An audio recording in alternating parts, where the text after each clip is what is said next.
All right. So, Sergio, thank you so much for taking the time to come on the Zoom and just talk. I reached out to you asking about what your concept of the ideal tuba sound is. And as we both know, it's a difficult thing to answer. So instead of just getting a really short answer, we decided to just talk via Zoom and hear your idea. So, what's what's your ideal tuba sound? Well, first of all, thank you so much, Joseph. It's a pleasure. And of course, we are talking about a very subjective matter. It's kind of very personal, and it's difficult to talk about sound because it's very personal. And each one of us has a different kind of hearing inside of our mind. We hear different things in a different way. We cannot explain sometimes. What is a dark sound for me, it's a different dark sound for you, but still dark for you, and still dark for me, or a bright sound. We are talking about sound, then we need to talk about tone colors, about textures, and it depends of the style of music are you playing. If you play in a Balkan band, what kind of sound you need?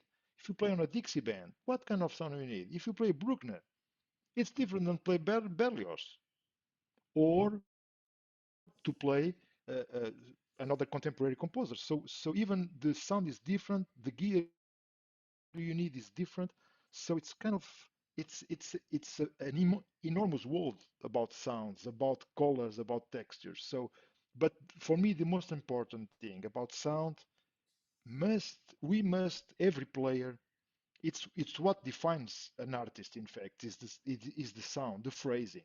We can understand for one sound when Miles Davis is playing, or Winter Marsalis, or Ella Fitzgerald singing, or Pablo Casals, or Prince, or Kurt Joseph with the sousaphone. We know, or Gene, he plays one sound, you know it's Gene.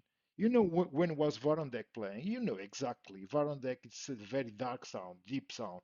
Then you hear Gene is a very singing sound, very resonant, or Bobo.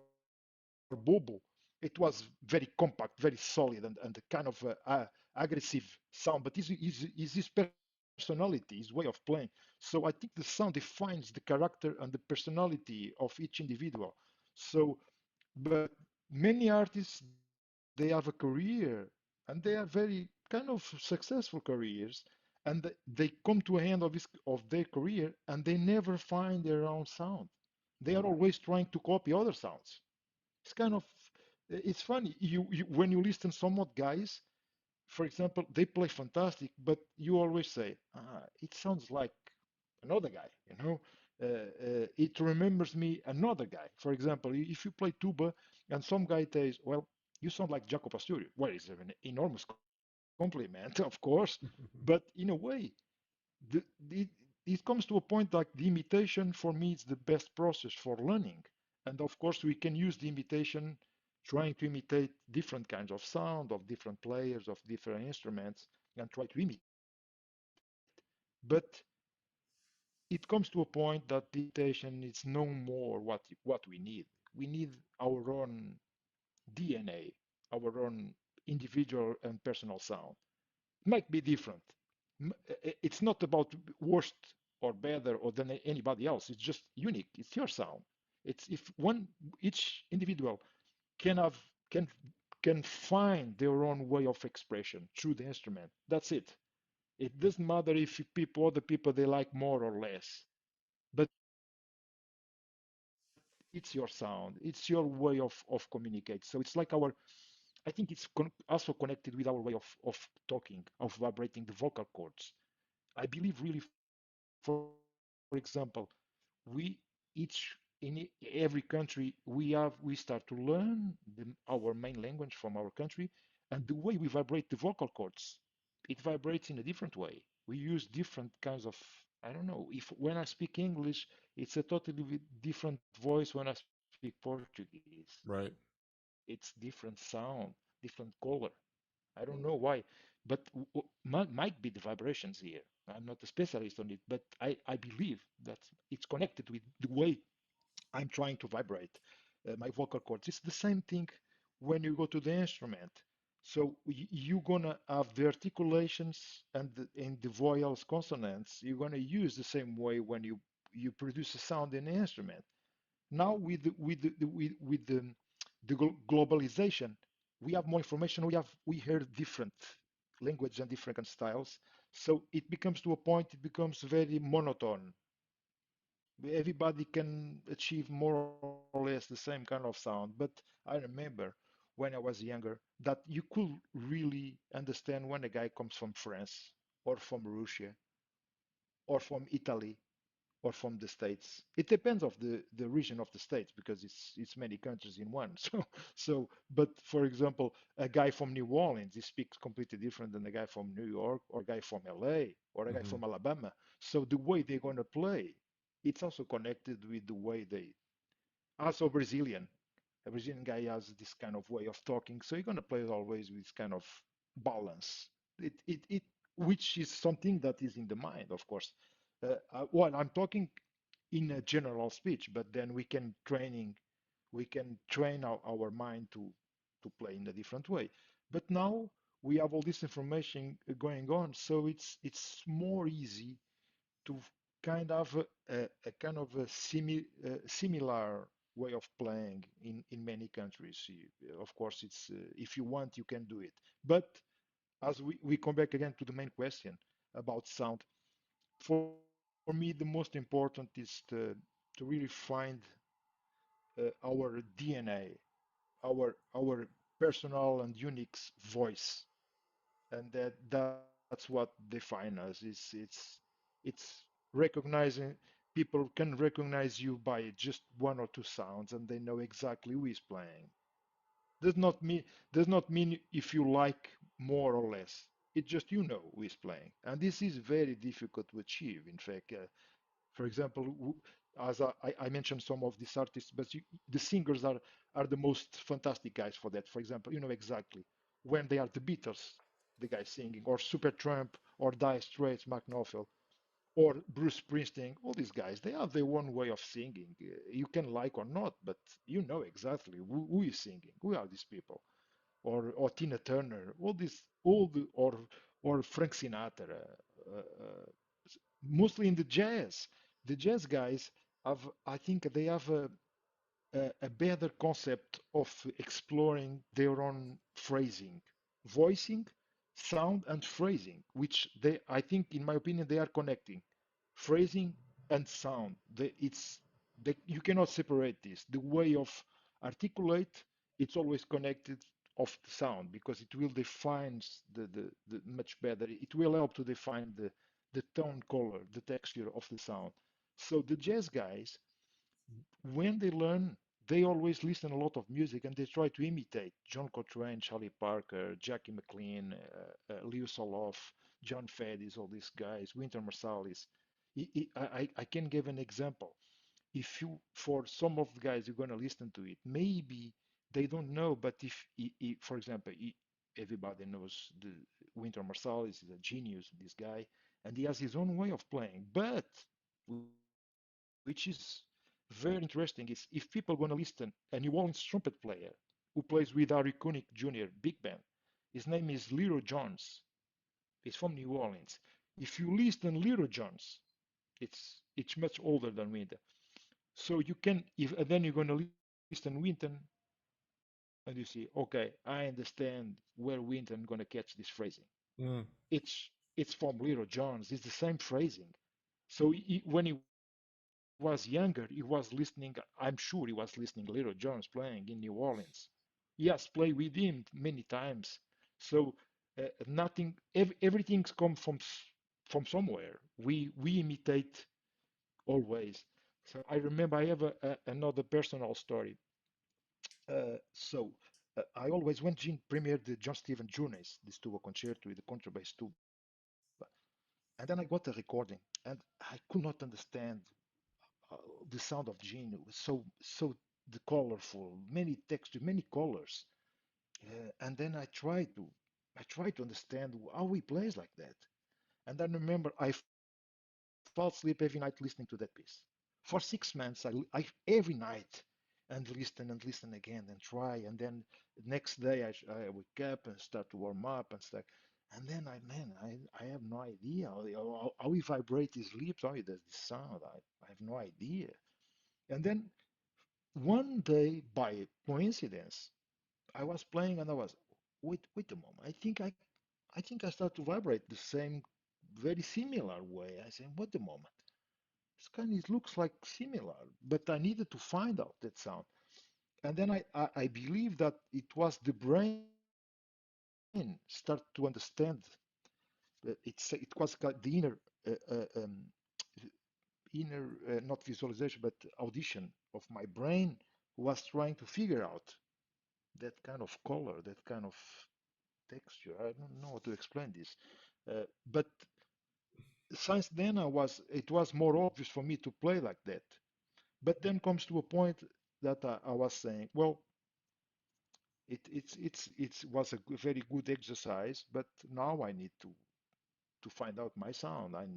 Because this is very interesting, but now I need, well, I cannot spend my life trying to imitate Gene. I need Hmm. to have my own sound because Gene, he has his own sound. So now I need to have my own sound. It's not worse or better. It's just my voice. So I try to work on that. So it's but in general, Joseph, don't talk too much about this thing. I think this is the main point is to find your own voice. Mm. This is the main. I think people should really come to the process of the imitation as we all go since we born we imitate Right. we imitate our parents talking and then we imitate how to walk. We just copy paste, copy paste, copy paste, in fact. And then comes to a point we need we need to start to realize, okay, that's enough of copy paste. We need to discover.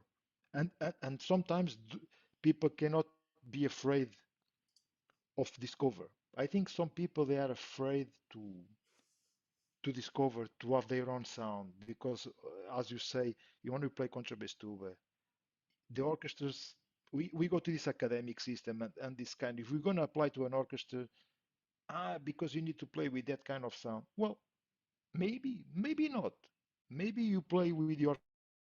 They maybe many people in the jury say, wow, this guy has a lot of personality, we like him, he has individuality, and let's see if he can be flexible in the section. Let's see. That's another issue, of course, once you get Mm. this. Right.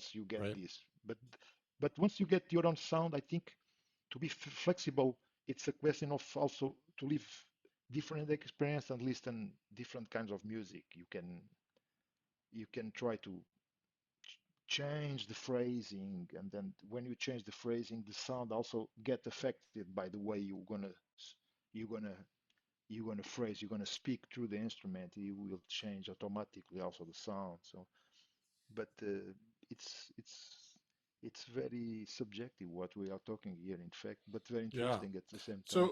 So do you think that for you to get your own sound, you start out and you start by mimicking, by copying other tuba players or other musicians, but then do you think at a certain point you need to take a step away from research and work in your own sound, and then maybe at certain intervals go back and check, or like right now you go on Facebook or Instagram, and there's thousands of examples, whether they're good or bad. That's for you to decide.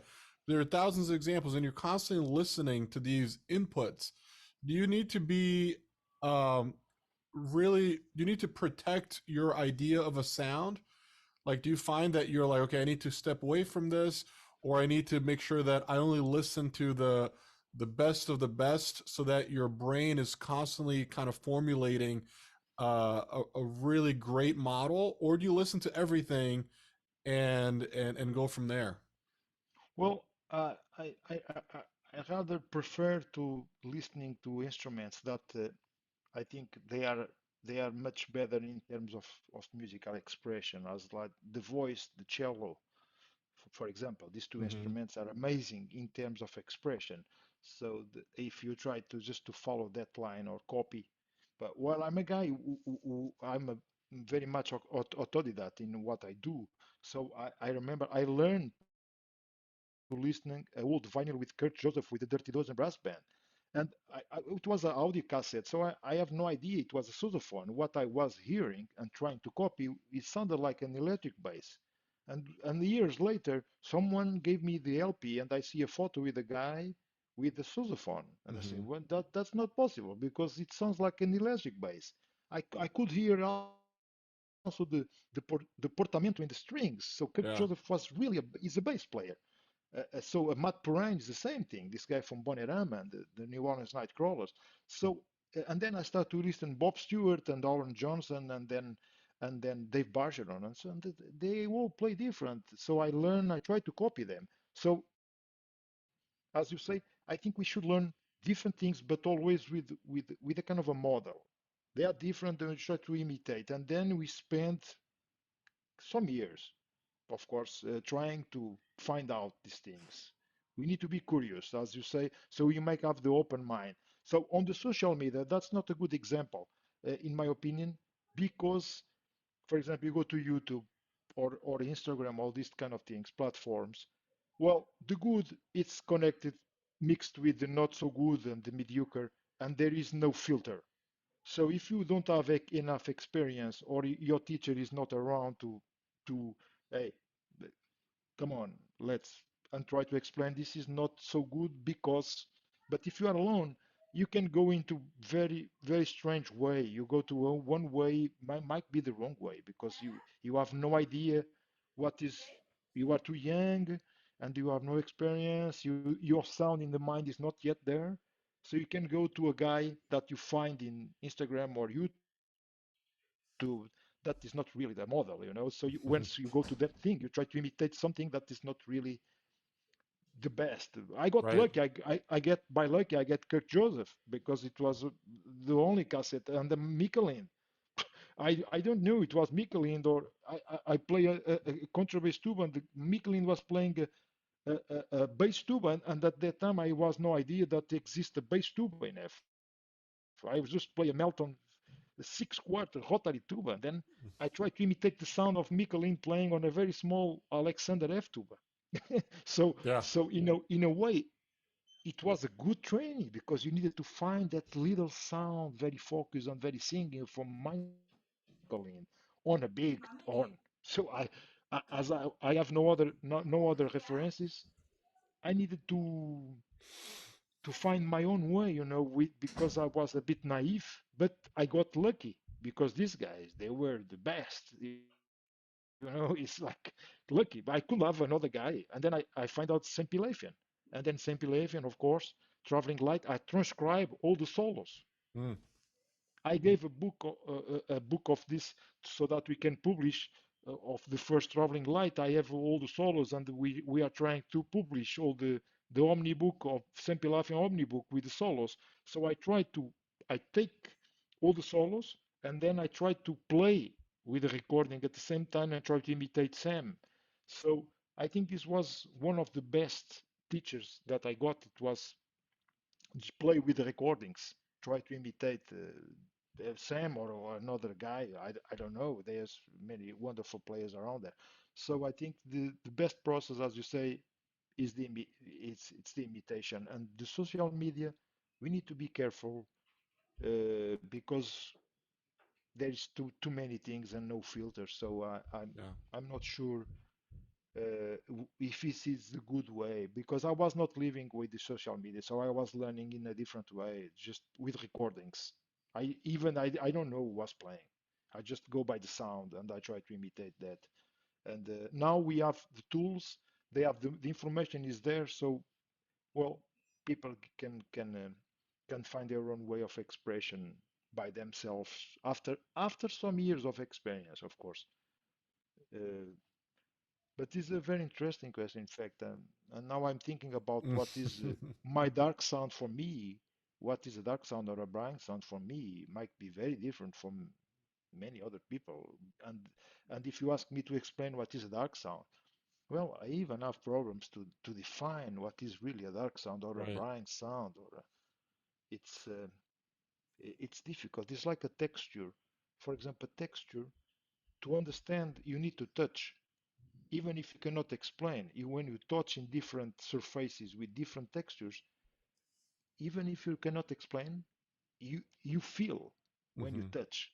If you just look, you have no idea. But when you touch, you have a clear idea. Okay, they are different, and maybe you cannot explain, but when you touch, you feel that thing, and Right. the sound it's even more subjective because it's in our mind, the vibrations and the sound. It's really interesting, in fact, what we are talking here about sound. I was never thinking too much about this, but in fact, it's an enormous world. We have many options. In fact, Yeah. it's it's never good or bad. It depends of the situation, the style. Or, it's very interesting. Well, I'm going to think a lot now these next days about this. In fact, Okay. Sorry about that. no, it's fine. Okay. So here's my question. So we were, when if someone comes up to me and says, Joseph, what's your ideal tuba sound? I may answer with something as simple as something that's warm, that's resonant, that's versatile, that's it's flexible, things like that with little adjectives. Now, when I asked you, we're talking um, more in your head, more metaphors of it's a sound that you reproduce based on the situation. So you have to have a really clear idea in your head. Kind of the song and win Arno Jacobs approach. It has to be here first before we can create it.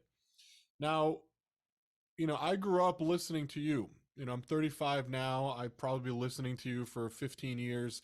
And I've always been, How um, lucky. so and I've always been amazed by your ability to get around the instrument. I mean, not only, obviously, you're very musical, but beyond that, you've just figured something out that very few people have. I certainly have not. Um, so when you're playing, are you thinking, are you leading with musical thoughts, or are you thinking mechanical? Like you practice in the practice room, you figured something out, and you go and you're thinking that way, or is it all just here and it just happens? Like what goes on in your head? Uh, well, I think it's a mix of um, of um, of both things. I always work a lot on a solid basic. I try. I work a lot on William Bell scales and jazz modes. So it's all around the instrument. I go to the lowest note to the highest, the faster, the slower, the loudest, the softer, the faster, the slower, and with different articulations. It's like it's it's kind of my basic working daily. It's just trying to figure out. It's like the tuba. When you buy a tuba, there is a manual. It's like when you buy a toaster, you read the book how it works. So when you buy a tuba, they might be a book to explain you how it works, what I'm going to do with this, how I'm going to use this. So my way of working is kind of dividing the brain in files like a computer, like we create the computer, and and and on each one of these files has different things. One is about tessiture, about another is dynamics, another is styles. Ah, we have another We have a visitor. guest. Come here, come say hi. Sorry, this is Malia. Say hi, Sergio. I see you. Okay, go. Hello, Bye bye. hello.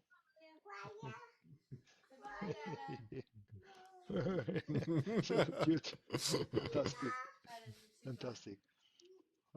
Well, that's a good example how we should learn by just be completely kind of naive and very genuine. It's kind of we have no everything is possible. You are learning, Yeah, and we learn. We try to understand and imitate things, sounds, and everything you do. She tries to imitate. I'm sure you and yeah, your wife. She tries. She tries. So it's kind of the same way When we get older, we lose all these characteristics. We're going to lose slow, uh, uh, uh, how do you say, slow by slow. You're going to be, I don't know, we get in this society and we become kind of a bit, we lose this characteristic, this kind of, Yeah, I think they call it I don't brain know, this kind. plasticity. Have you heard that? Yeah, it's more flexible. Yeah, Yeah, yeah, it makes sense. This word is kind of the you have the situation of adapt very quick and accept any kind of thing. It's not, you have no preconcepts. You just, you are, everything is possible. You know, you are discovering the world. right. So always try to be like that, to be like a kid. So the tuba is a toy. I just, when I use the tuba as a toy, just to have fun. I don't take it very serious. In fact, I never took the tuba very serious. So that's what one of my points is. It's just have fun. Just pick this as a toy, like a kid. It's just, some tuba players or brass players, they think it's very serious, but it's not. Nobody cares about a tuba or a brass player. Who cares about this? In this normal society, we are we are very small. We are not so important than that. It's more important the guy who makes the bread than us. So Right. it's what it is. So coming again to this, what I was trying to to explain about my way of making music. So I work on the basics, uh, uh, mostly on the Western music, and all this music around the world is based on modes or scales. We call it scales, but the jazz guys, they have modes, and the traditional music is about modes. It's a sound, it's a texture. So we need to learn that and explore that kind of sound. So, and in the instrument, it's like we know how to control the sound, the resistor, the texture, the tuning, the speed, play the faster possible, the slower possible, the higher possible, the slower possible, the with, and then the styles. Just try to understand and manage to work on different styles, the effects, the sound colors, the articulations, all the kind of consonants with vowels. So it's kind of ta ta ta za za za ra ra ra tra tra tri tra tra tre tri tro tru vra vre vri vro vru zra zre zri zro zru za ze zi. This is the articulations. They have thousands of different articulations, and that makes a big difference when we are playing and express yourself through the instrument. It's like you are talking, you are telling a story. So that's the Hmm. idea of Arnold Jacobs, is we are storytellers. So this makes sense. We need to articulate, to make people understand what we are trying to, what story we are trying to tell, or what we want to say. Of course, this is kind of a metaphor, but it makes sense to play as we talk. It's the same way. It cannot be different. It's the same of the breathing. I breathe. If you listen to me playing, or you listen to the recording, you don't hear my breathing nose. There is no noise. Hmm. It's energy and not noise, or not the amount of air you need. It's the energy. And this is, I use a lot of nose breathing, Oh, and okay. Alexander Tech Yoga is mostly is by nose and no tonguing at all. The tonguing, I just use the tongue to define the speed of air, faster, slower, the temperature of air, colder, warmer, and also used to do lip trills and defined articulations. The tongue is a muscle. When you use the tongue, it creates tension and it destroys the sound. It destroys your sound. You have a sound in your mind. When you use the tongue in a very wrong way, the tongue comes to the mouth, so your mouth capacity is smaller, the sound is smaller, and it, as is a muscle, it creates tension.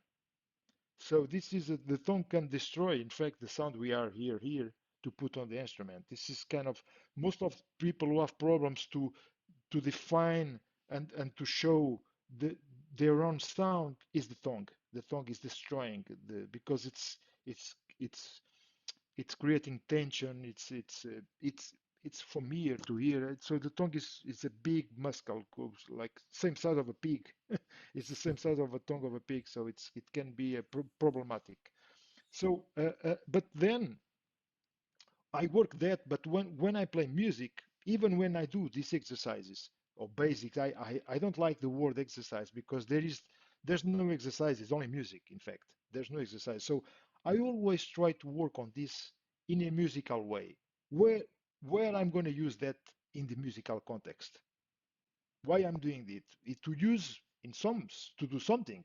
So if you do a kind of an exercise and there is no connection with the musical scenario, when you're going to use that doesn't make any sense. It's a waste of time. So everything you do, even if it's the most technical thing, study or something, must be connected with music, must have a story, must have a musical flow, a direction. Otherwise, it's a waste of time. Because then, when you're going to play a piece, you are not training to play the music. You are just wasting time doing some show off like a circus thing without no musical point. So then uh, uh, comes to answer to more to your question. Of course, it's a mix of both things: the mechanical and technical part with the other side of musical part. And then, of course, I think after a certain level, we need to listen what the music is saying to us. The music tells us everything we need to know. If we listen what the music is saying, we understand. I will give an example, very easy example. When you play, you are side reading a piece, and then you realize after some seconds that you don't have any more air. So it's the music is telling you that next time you need to breathe better or in another or some different place. Yeah. It's the music. It's nothing more. The music is telling you, well, next time you need to change something. Yeah. Otherwise, you're gonna do the same mistake. You don't have air. So that's the music telling us that we need to do something Ah, to interesting. change something. And then of course thinking about the studying, for example, when you took a piece of music, singing is very important. I have an example of Kirk Joseph. Once I meet him in Lisbon many years ago, and it was the guy I listened since I was young. And I discovered that Kirk Joseph, he does know not much about tuba technique, all the fingerings and sounds.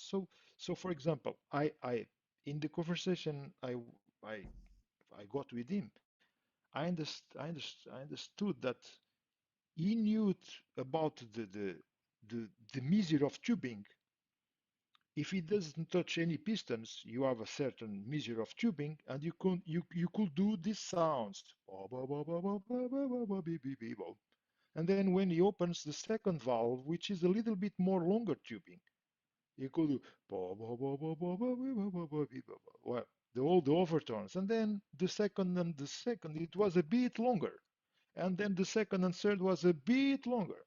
And then it was all this three piston was longer. So very interesting concept of learning. So he was playing by sound. He knew where the sounds he wanted to play, and he knew what were the combination of pistons to have the right tubing measurements Hmm. to play those sounds. He was singing the sounds, and then he just press the tubing he needs where he knows that sound was. So that's for a sousaphone play, which is a very out of tune instrument. That's amazing because if you sing in tune, of course you're going to play in tune because you are not giving any name to the note. It's a sound. It's not a Right. C. There is many C's. It depends of the function of the sound of the note in this case, or the harmony, or it depends of many things. So for him, it was the sound. It was not a C or a D or a flat. No, he listened the sound. He sing the sounds without giving any name. Mm. So this is like really a fantastic way of making music because he, I think you're going to play always in tune because you sing the sounds and you know exactly the sound you want. He doesn't know if this is a flat. He doesn't care. He Right. knows this is that sound I want. So I'm going to catch the sound immediately. And this, I was just impressed. I said, man, how you do this, man? Of course, it sounds so good on the sousaphone, which is a very out of tune instrument, Yeah. but it sounds very in tune, in fact. It doesn't sound out of tune. And this was a great lesson. And of course, we are, at that time, I was starting in the conservatoire, and then I start with this theory and all these things. And then you talk with a guy like that, and then you start to see things in perspective.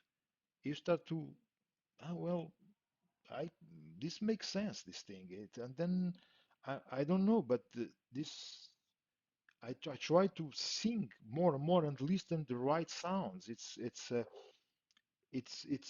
I start to develop this kind of not I cannot do the same as Kurt Joseph, but I start to realize that how important it is to listen the sounds we want to play. Right. Mostly when you are improvising a bass line on a Dixieland tune, a funky tune, whatever, you just sing those sounds, and then you just apply those things to the classical music, to the scores, so the printed music, and then it's like the jazz guys. They pick a score, and they just pick the score and they sing the score before they play. Even the phrasing. If Yeah. you do, you just need to figure out it must be the same thing. The songing and the phrasing you cannot change. And people sometimes they sing if they do, oh, it's the pyramid. Oh, so when you're going to do the instrument, you just copy paste. So it's kind of the same idea. It cannot be different. If you sing oh, you are opening the throat. So if you pick the tuba, you do oh, the same. But and the sound will, I'm sure the sound will become as natural as it is. As we sometimes humans we tend to complicate to make even more difficult what it is. So so it's both things. It's for me, as I'm a very perfectionist guy, I like to this tuba sound. I need to have the sound in control, a stable sound, and I need to work on these scales up and down, all over the range, and louder and softer, faster, slower. And change the articulations, and change the kind of the modes we call modes. Uh, and then also, I think it's important to mention 90% of the musicians around the world they don't know how to read scores in as the Western our way of read music. It's the Western world we read scores, but most of the musicians they are amateurs and they sing and they play folk songs. They learn from families, Right. from ancestors, and they don't know nothing about scores. They have no idea. They just learn, of course, by sound, by rhythmical. So, and this 99% of musicians around Wow. the world, you go all the Africa, South America, the natives American, Canada, or Europe, all the popular songs, the amateur musicians. And these people, they they sing and they play fantastic. Right. They just so I think we should never forget that these people they learn by rhythmical, understand the rhythm patterns and the color of the modes they are singing. And the traditional songs, each country has also their own instruments. They have a color, they have a Yeah. texture. So this is very important that we can try to understand that and be more focused in this, so that will help us to listen better and to really develop a good sense of phrasing, rhythmical, and also changing the tone, color, whatever you need, Yeah. depending on the situation. And So you said something, as we're talking about sound, um, without giving like an answer, there's a couple words that are coming back around that I'm taking note of. One of them is stable. You said that you like your sound to be stable.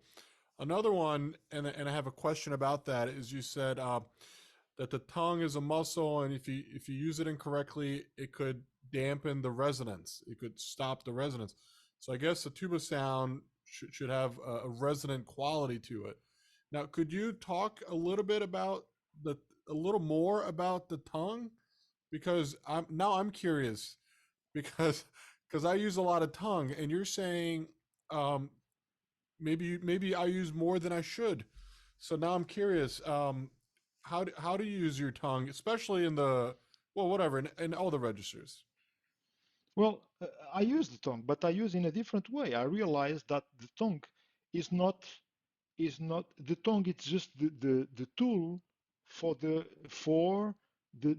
articulation and not the emission of sound. You don't need any tongue to make a sound. It's like a singer Right, or like a cello. It's the bow. It's like ha ha ha ha ha. It's you don't need it. It's no tongue. The tongue is quiet in down and the back of the mouth, like a singer. right, And then when you start to articulate, it's like you have a text.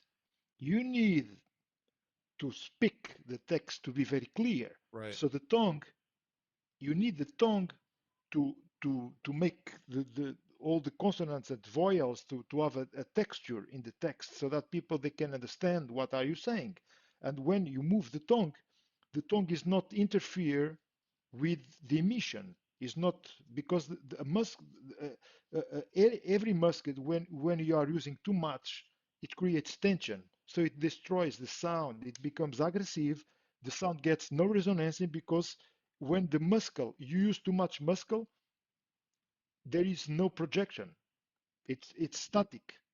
And for the projection, it's like if you play tennis, you cannot just use like that. It's hmm all about energy, and you need to look where you want to put the ball when you play tennis. So it's kind of the same thing of the sound. You look.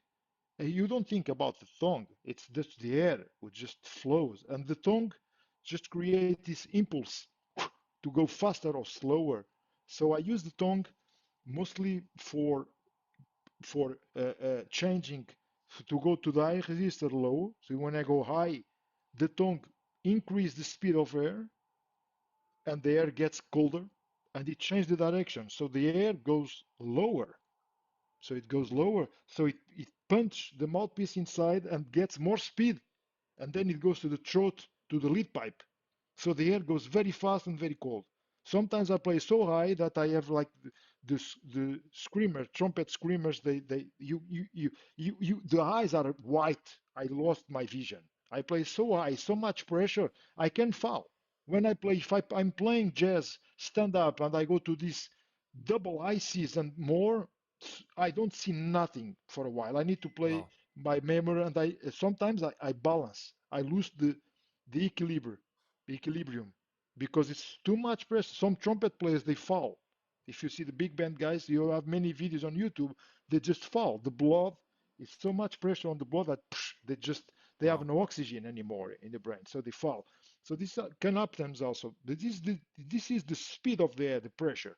And then when I go low, once we go low, the tongue gets a little bit more in a different position and the air goes slower and goes a bit more warmer, in fact. It's not cold, it's totally different. So the same thing I use to define the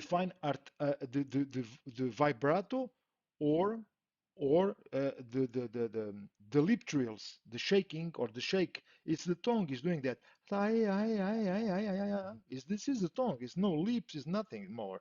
This is the tongue, and the tongue needs to be free. No tension. This is it's so sometimes many brass players they use the tongue as a weapon. It's like mostly in the medium high register. I mean, you cannot play Berlioz Symphony Fantastic and playing double fortissimo using the tongue. You cannot articulate because you open the teeth and then there is no articulation, there is no definition. You can play just mezzo forte maximum.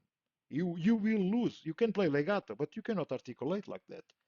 Otherwise, if you play with the air, but you can go very high, pretty high, and with a lot of consistency in the sound, and very relaxed, and in a very flow style. So every masterclass I gave and I play, and people they don't understand how I do it. I try to explain it by playing, and so people they listen the difference, and but it's why it makes the big difference on the resonating sound. It makes a lot of resonating.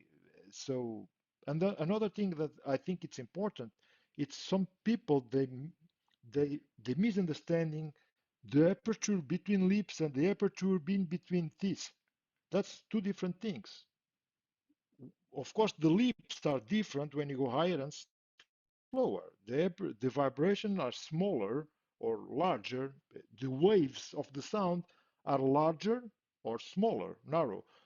But the teeth, the aperture must cannot move. You keep higher or lower. Otherwise, you change the sound and you create tension Mm, with your mouth. So the aperture in between the teeth are totally different than the aperture in the lips. That's two different things. Of course, people, they don't realize when you are doing that, you go high, you close your lips to have a small vibration, but also you close your mouth, your teeth. Or you do the opposite when you are playing. It's a common mistake that we do. We do this without realizing that. I think it's a very common mistake that we do by, well, in a natural way. I think everybody does the same thing until, and then sometimes we don't know what's happening. We know that something is sounding strange, is making us sounding strange, but we don't know why. So, and for the flute and brass players, it's everything is inside of the body, so we don't understand what we are doing, in fact. And right. for each one of us, it's very different. It's completely different from everybody. So I think we should listen to our body much more and try to understand what it works for us. It's very personal. So once again, we come again to the sound is connected to this. So it's it's it's it's trying to discover our way of doing things, our way of playing. It's everybody's different, and Right. I'm glad that is like that. Otherwise, it was very boring. It could Right. be so. So this is a very, and coming back again to the same thing. I'm sorry. I'm going to talk a bit about the breathings because people they talk a lot about breathing and the exercise of breathing and all this thing. I think this is a waste of time. And also mouthpiece buzzing is a waste of time. It's like for a tuba, you don't need it. It's completely different. Of course, if some people they like to do buzzing, of course they should do, but they need to realize that when you play on the tuba, it's completely different.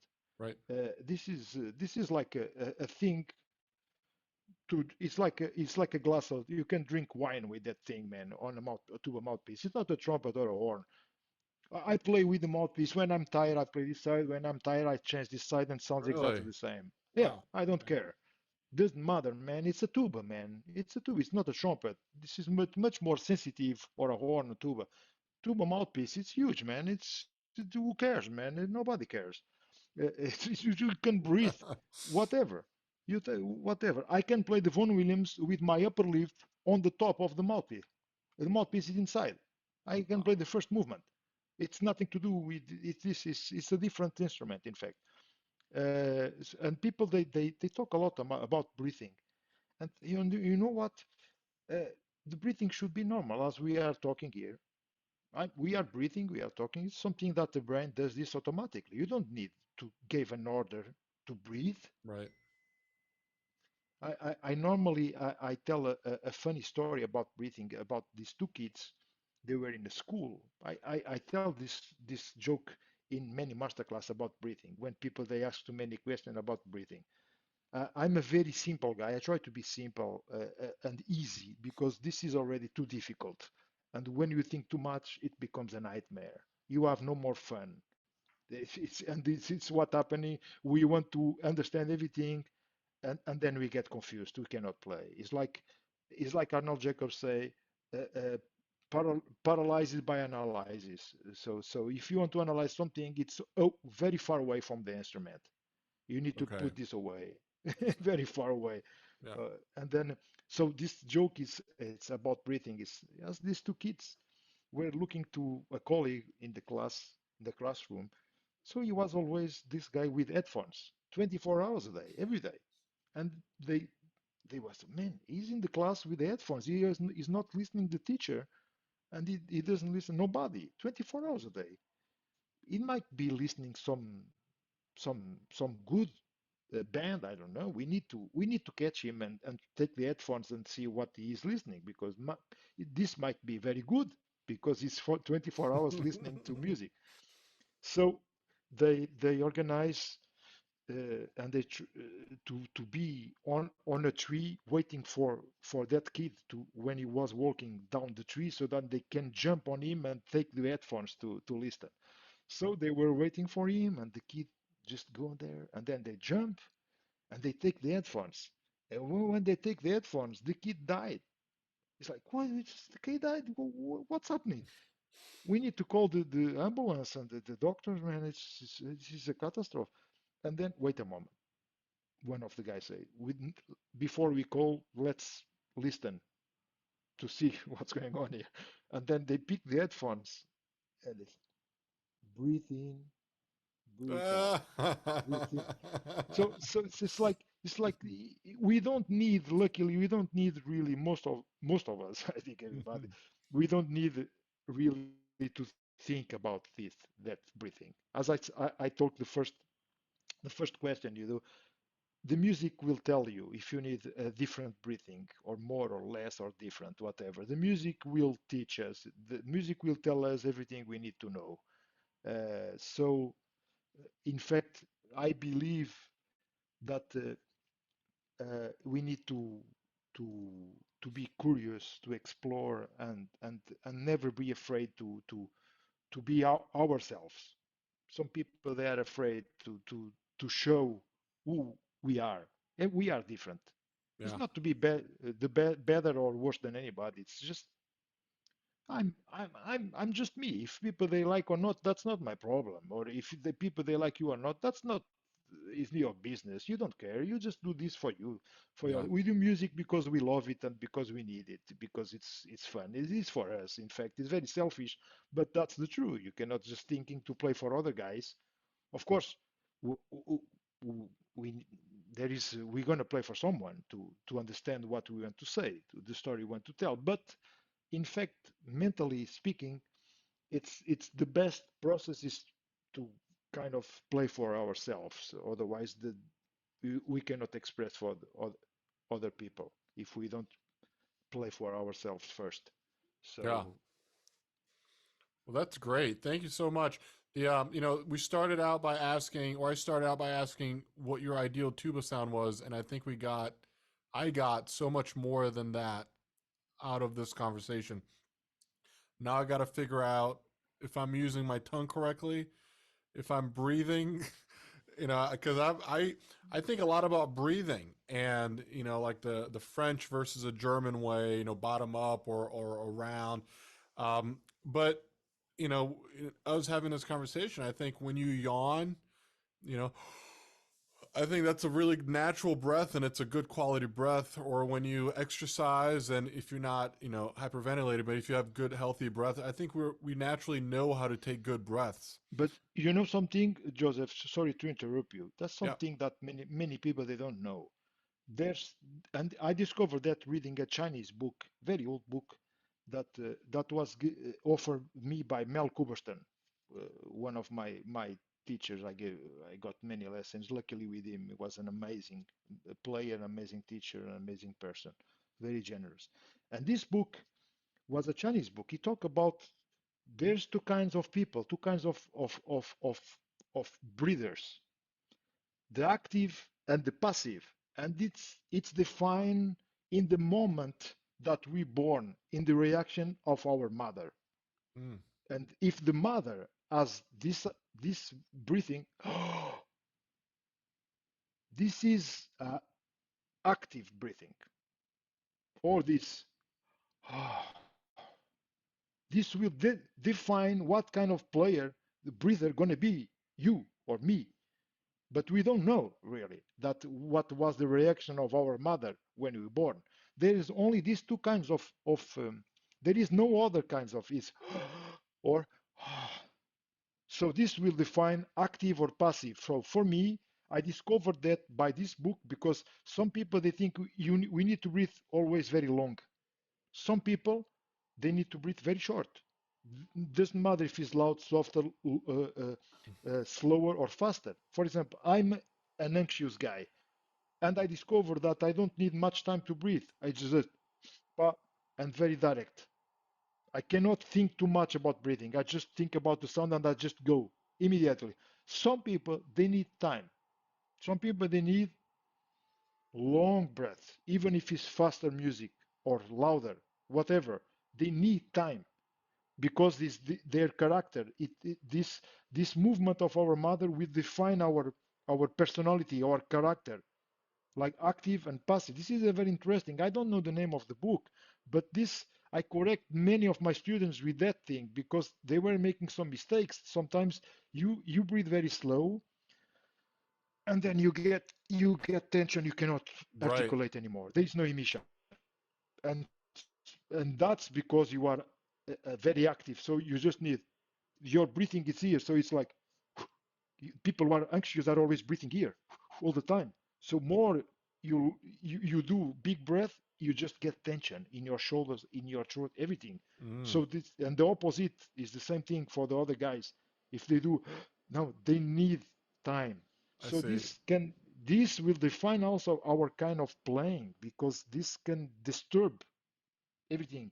For example, we have a sound here, but if something is here disturbing, well, that's we cannot really create the sound we imagine in our mind because there is some other things distracting or kind of how do you call perturb our disturb our sound. It's like something comes. So this, I think this is important. I will tell you, I will send a message with the name of the book. I don't remember the name of the book. There is a translation in English of the book, of course, otherwise Chinese, Mandarin, I could not. But this is something connected. And this also, this is, it's inside of a book. It's about biorhythms. And Okay. each person has a different biorhythm, which is connected with the moon. It's a very esoteric book, but but it works in fact because it is mostly this kind of this two breathing. It's fantastic when you understand that. Right. It gets you solve most of problems of the emission. Do you always breathe fast? Well, Or if you're playing yeah, something, like a Prokofiev 5 or something like that, no, do you take no, a big just breath? no. I have a lot of air in my body. When I don't need that, otherwise I get blocked. I get Okay. stuck. I get tension. So I just wait and I breathe by my. I do a lot of nose breathing, Right. like Alexander technique, mostly yoga. It's a lot by this nose and then mouth. If I need more, and then by the mouth. And But you always start with the nose yeah, I try most of most of the things. time. Of Okay. course, some other things you have you just when you want something energetic or something. Of course, it might be the mouth, but in a normal way, without thinking more about the energy, because the breathing should be in tempo, with the tempo, in the rhythm, in the character, in the style, in the dynamic. So there is many things that we need to think when when we breathe before we play a sound. There is too many things to think. So we need to be aware of all of those things so that then it becomes something very more natural or more ergonomic in the way, in the sense of making music in a more natural way. So I'm sorry to interrupt you, but because this is this is always connected with something, so Yeah. it's kind of Said I've listened to you for so many years, and I always thought, oh, if I could talk to him, I would ask that, or how does he do that? So you've answered a lot of my questions, but you've also made me. I have 100 more questions that I hope we as as we get to know each other more, I can ask and But you it's know, Joseph, the best thing is just be simple. yeah, Just, just, just, just go into, with the music. Just believe the music will tell you what you need to do, right, where you need to go. The music, it's all about music, man. We sometimes we lose too much time talking about other issues that are not really important. It's very personal, and of course for us it's important, but in fact the music can solve so many problems. You look to the jazz guys. It's all about music. They don't talk much about these technique things, man. In fact, they listen music 24 hours a day, man. They are always listening. Not the classical guys. The jazz guys, they listen Charlie Parker, John Coltrane, to Miles Davis 24 hours a day, man. They just talk about music and they listen so much music. And the classical guys is less and less. You go to a yeah, school, you people they don't listen music. You don't know people who listen a whole Mahler symphony from the beginning to the end. Even the Wagner, the operas, who gonna listen to all this thing? Or these DVDs with the ring with the Metropolitan Opera. Nobody gonna listen 6 hours of this thing. yeah. I've made this with my students, and I oblige them to sit in the room for 6 hours. They only we stop to go to the toilet and drink a coffee. But that's a long time ago. Oh Yeah. my gosh. Thank you, Joseph, man. Yeah, no, Thank thank you, you. Sergio. And I definitely want to keep talking to you. And at some point, I definitely would love to play for you and have you hear my sound, and we can talk more about it. And hopefully, I can get a little bit closer to what you're producing. Okay, man. So we keep in touch, and thank you for this talking. I'm sorry if it's too long and too